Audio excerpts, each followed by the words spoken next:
Imagine you need to deploy a three-tier application with strict security requirements. The application tier must only communicate with the database tier, and the database tier must not initiate any outbound connections except responses. What configurations will make sense to you?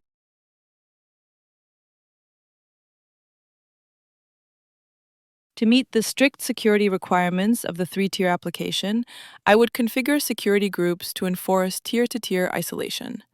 First, I would allow inbound database traffic only from the application tier's security group.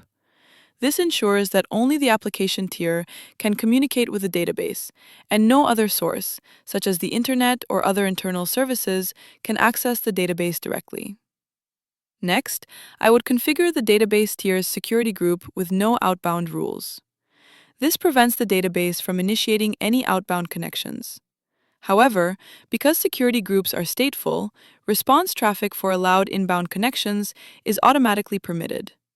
This means the database can still respond to application queries, but it cannot initiate new outbound connections. This configuration enforces the principle of least privilege, prevents data exfiltration, and satisfies the requirement that the database only responds to requests and never initiates communication. All right, excellent response. You chose security groups to enforce the communication rules between the application and database tiers. Why didn't you use network ACLs instead? I didn't choose network ACLs because security groups are stateful, whereas network ACLs are stateless. With security groups, once I allow inbound traffic from the application tier to the database tier, return traffic is automatically allowed. This perfectly fits the requirement that the database must only respond and never initiate connections.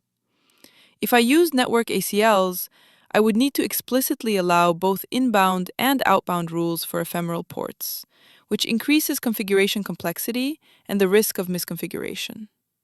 Additionally, security groups operate at the instance or resource level, giving me fine-grained, tier-specific control, whereas network ACLs apply at the subnet level and are better suited for coarse-grained boundary controls rather than strict tier-to-tier isolation.